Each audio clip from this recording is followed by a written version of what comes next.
सभी को राम राम नमस्कार। मैं हूं पीके अग्रवाल, आप देख रहे हैं ट्रुथ प्लस। साथ ही आज चर्चा करते हैं थोड़ी सी बिहार की जो मतदाता सूचियां हैं 2014 से 2024 तक, उसमें किस तरह से परिवर्तन आया इस पर चर्चा करते हैं। मैं किसी पर आरोप नहीं लगाऊंगा, मैं केवल आपके सामने कुछ आंकड़े प्रस्तुत करूंगा। साथियों, मैं चुनाव आयोग की साइट पर भी गया, विकिपीडिया पर भी गया कि 2014 से 2024 तक रजिस्टर्ड वोटर कितने हैं ये पता लगे। तो कुछ आंकड़े मुझे वहाँ से मिले, कुछ मुझे नहीं मिले। वो मैंने खुद कैलकुलेशन की है। कैलकुलेशन कैसे करी मैं आपको बता देता हूँ। मान लिया किसी पार्टी को 2 करोड़ वोट मिले और वो पढ़ने वाले वोटों का 40% है, मान लिया। तो मैंने एक गणना करी कि इस आधार पर उस क्षेत्र में या उस राज्य में 5 करोड़ वोट पड़े होंगे, तभी जिसे 40% वोट मिले उसकी संख्या 2 करोड़ होती है। इसी तरह मैं आगे गया, किसी क्षेत्र में यदि 5 करोड़ वोट मिले हैं और वोट पड़ने वाली संख्या लगभग 66.5% है, तो इसका मतलब वहाँ 7.5 करोड़ वोट होने चाहिए। यदि वहाँ संख्या 50% है तो 10 करोड़ वोट होने चाहिए। इस तरह से जो भी चाहे इसका फॉर्मूला बनाकर संख्या निकाल सकता है। यदि आपको सामान्य गणित आती है, अंक गणित, तो आप भी ये काम कर सकते हैं। उस आंकड़ों को मैंने क्रॉस चेक भी किया, दूसरी पार्टी के वोटों से भी कैलकुलेशन किया।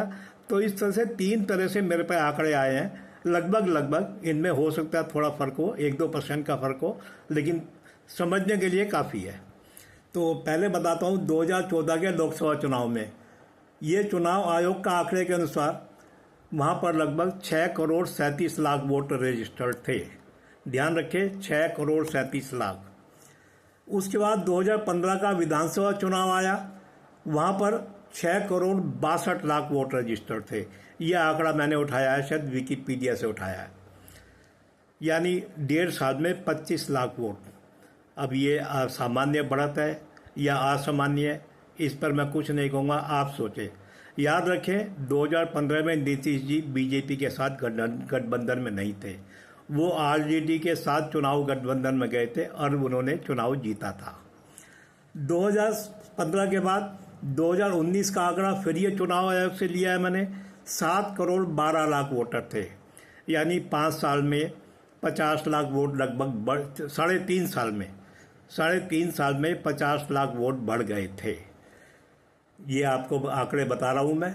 इसके बाद 2020 के चुनाव में आते हैं, फिर 1.5 साल में ये आंकड़ा पहुँच गया था। ये फिर मैंने उठाया है कैलकुलेशन करके, 7 करोड़ 36 लाख आंकड़ा पहुँचा है। यानी 1.5 साल में फिर 24 लाख आंकड़ा बढ़ गया था, 1.5 साल में, याद करके। उसके बाद 2024 का आंकड़ा मैंने ये खुद कैलकुलेशन करके निकाला है। ये निकला है 7 करोड़ 69 लाख, लगभग। हज़ारों में मैं नहीं बता रहा हूँ क्योंकि कुछ फर्क इनमें हो सकते हैं। यानी 3.5 साल में फिर से ये लगभग 33 लाख बढ़ गया था। अब यानी ये बढ़त आपको सामान्य लग रही है, असामान्य, ये आप तय करें। यानी 2010 से 2024 तक वोटों का आंकड़ा लगभग 1 करोड़ 30 लाख से ज़्यादा बढ़ चुका था।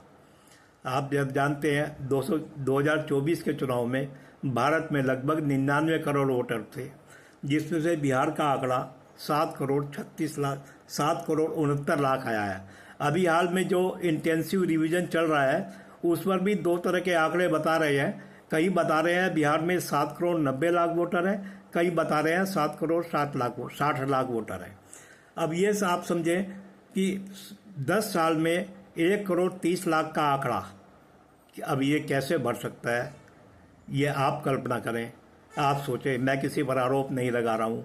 इसमें ऐसे भी आंकड़े हैं जो मृत्यु हो चुकी है लेकिन नाम नहीं हटे, जिनके दोहरे वोट हैं, 2-2 वोट हैं, जो बिहार से बाहर जा चुके हैं, उन्होंने वोट वहाँ बदलवा लिया लेकिन यहाँ से नहीं हटा। हालांकि ये आंकड़े कोई केवल एक चुनाव का नहीं, यह अगर लोकसभा चुनाव में आएगा तो वही आंकड़ा विधानसभा चुनाव में ही आएगा। इससे लगता है कि बिहार में वोटों की बढ़ोतरी मुझे असामान्य लग रही है। मुझे तो यह बात समझ में नहीं आती, जैसे महाराष्ट्र में विपक्ष ने मुद्दा उठाया कि इतने वोट कैसे बढ़ गए लोकसभा और विधानसभा चुनाव के भी लगभग 5-6 महीने के अंदर, ये बिहार में क्यों नहीं उठाया? बिहार में भी तो 1.5 साल में आंकड़ा बढ़ रहा है लगातार। लोकसभा चुनाव में तो लोकसभा चुनाव से विधानसभा चुनाव के बीच तो लगभग 3.5 साल का समय मिल जाता है। विधानसभा चुनाव से लोकसभा चुनाव तक 1.5 साल का समय मिलता है, और विधानसभा चुनाव से लोकसभा चुनाव तक 3.5 साल का समय मिलता है। तो 1.5 साल में जो आंकड़ा बढ़ रहा है वो अप्रत्याशित क्यों नहीं लगा? ठीक है, 2015 में तो महागठबंधन जीता था, उसे सवाल क्यों उठाना था, लेकिन 2020 में भी उसने नहीं उठाया। तो आप भी सोचें, मैं किसी पर आरोप नहीं लगा रहा हूँ, इंटेंसिव रिवीजन चल रहा है। इस बार के आंकड़ों में ऐसा बढ़ोतरी नहीं दिखनी चाहिए हमें, ऐसी मैं आशा करता हूँ।